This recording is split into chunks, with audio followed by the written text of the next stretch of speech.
Kwa hiyo sasa hivi Kiingereza kinapanda kimombo. Taratibu, mwisho wa siku utakuja tu kunihoji kwa Kiingereza. Lakini sasa hivi pia unazungumza. Unaweza kujiintroduce kwa Kiingereza, mtu akakufahamu kwa Kiingereza? Yes. Sawa. My name is Sharon John Bintanya. I'm come from village there Kawibiri. I'm coming here in Ndameze. I'm coming to study. Here is very good here in Ndameze. I'm study very good. Teachers teach very well. Uko vizuri? Small. Okay, sawa. Na hapa mnasoma masomo gani hasa? Hapa tunasoma science, English na math na civic. Na mengineyo.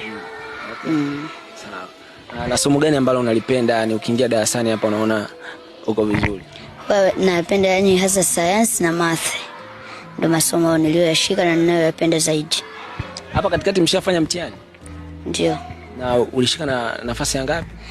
Na maana hapo katikati tuko watoto 141. Basi ndani ya watoto 141 mimi nilitoka mshindi wa 4.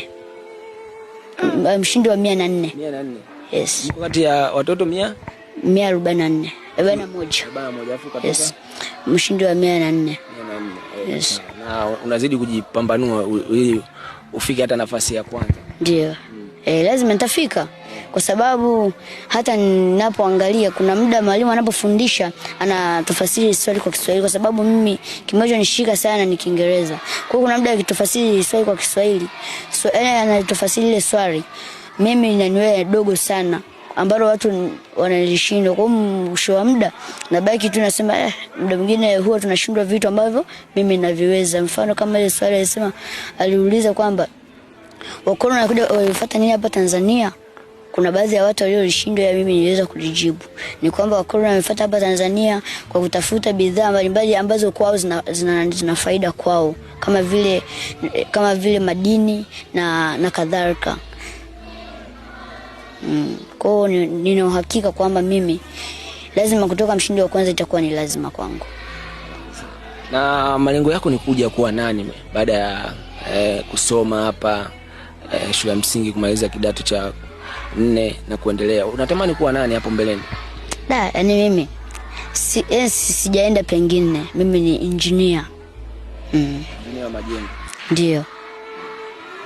Na unawaza nini pengine kusaidia nyumbani pale? Kuna kitu ambacho unawaza siku ukiwa na umepata elimu yako vizuri, unawaza kusaidia nini pale nyumbani, kuanzia wazazi na wadogo zako?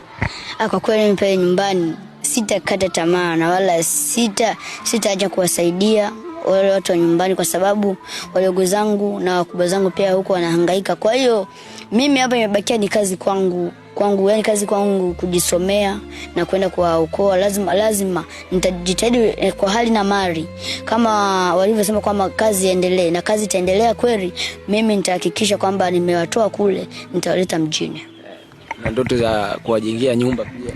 Ndio. Lazima siwezi nikawahamisha, siwezi nikawatoa kule nikiwa sijajenga nyumba. Lazima kwanza najenga nyumba ya kwangu, ambayo nyumba hiyo ndio itaishi hapo baba na mama. Tulikuwa tunaona uko na mdogo wako yule wa kike. Yeye yuko wapi sasa? Mdogo wangu yule wa kike hakubahatika kweli, hajabahatika kuja kusoma. Lakini anasoma kijijini. Ndio. Lakini wewe ulitamani sana aweze kusomea na msome pamoja? Kwa kweli nitamani sana, kwa sababu najua umoja ni nguvu, tengano ni dhaifu. Mfano hapa unaweza kukutana, mimi hivi nilivyokaa ni kwa sababu tu Mungu alinipa uwezo wa kujitambua. Sasa mimi najitambua vizuri, kana kwamba mimi sijapata mji, lakini mimi najitambua vizuri. Kwa hiyo akiwa hapa nina uhakika na uwezo wa kumshauri na uwezo wa kumfundisha, lakini kule sasa hivi anahangaika, hana muda wa kujisomea. Mimi namshukuru. Anasoma shule ya msingi pale? Ndio. Okay, sawa. Una neno gani la kuambia wale ambao walikusaidia mpaka kufika hapa? Kwa kweli mimi nitoe shukrani zangu kweli.